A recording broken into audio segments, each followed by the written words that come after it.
Hey, I'm gonna call it like it is. If DC and Marvel had a fight, Marvel just won.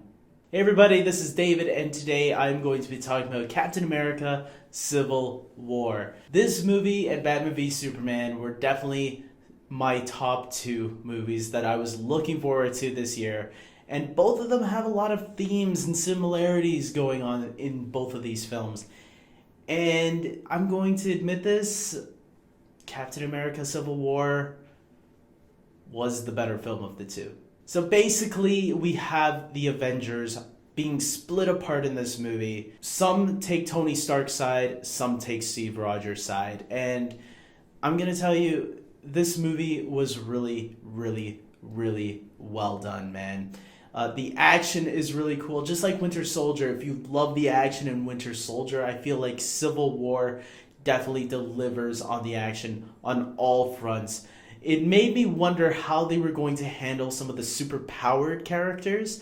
Because let's face it, when you go and watch Captain America the Winter Soldier, it definitely is a more grounded film. There's not a lot of characters with superpowers. The only one that, Steve Rogers has super enhanced strength, and Falcon can fly with mechanical wings, right? So that's not really superpowers, like not the spectacle powers, if you will, like Vision or like Scarlet Witch or maybe Spider-Man as well, you know? So it definitely really upped the ante with this movie, with the special powers.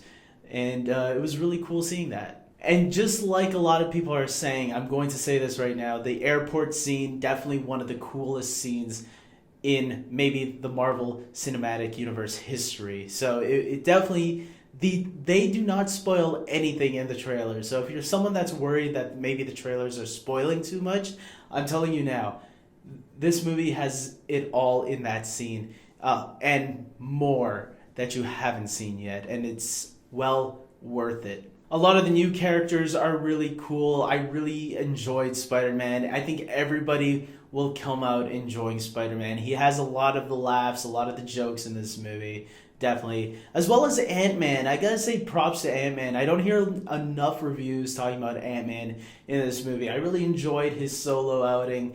But this movie was fun seeing him, Paul Rudd, interact with the other Avengers this time around. It was really cool. Not just Falcon, we get to see him interact with Cap, we get to see him interact with Tony, and some other characters. So that I do not want to take the risk of spoiling, just in case people might call me out for spoilers. Black Panther was another really cool new character, one that we haven't seen at all in any version or whatever. This is like the Black Panther's first take in any form of film. So, me going into this, not knowing too much about the comics, I've seen a little bit of Black Panther in animated versions, and I'm going to say I really thought he was a really great character, a really character that I'm definitely interested in seeing more of, especially in his own solo outing. So that's going to be really cool. I am going to say I really enjoy this story of seeing these two teams going at it. And obviously, the heart of the story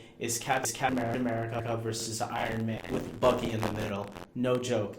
And I'm going to say things get really intense as the movie continues, and you really do feel the heartache of these characters breaking apart. Their friendship is being flushed down the toilet.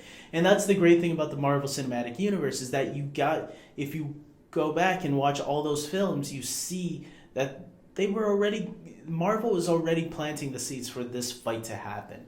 The intensity between Tony and Steve have always been there, and to finally have it blow up here, it's the right opportune moment. When they are fighting each other, you actually do feel for them, because they were friends for so long, and now they're hitting each other, and they're not pulling up the punches. They're actually going at it. I will say that the villain of the film, there is a villain, believe it or not. The trailers haven't really showed it, but I think a lot of people are assuming that there is a villain in this movie, and some people already know. So I am going to say that I feel the villain is a little, obviously he's not the big part of this movie. He had a good motivation, I felt. I just feel he wasn't, if you took him out it felt like he didn't even need to be there, basically. And I felt they could have easily just written him out and just have the fight be what it was.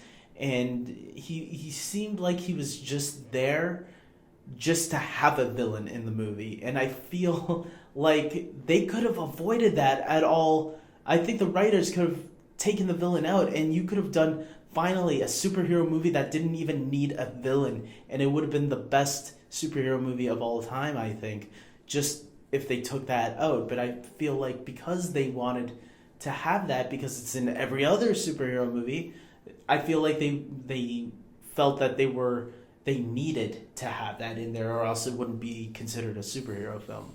A lot of people are probably going to wonder, David, what did you like more, Batman v Superman or Captain America Civil War? And it's a fair question to ask because, yes, both of these films are very similar.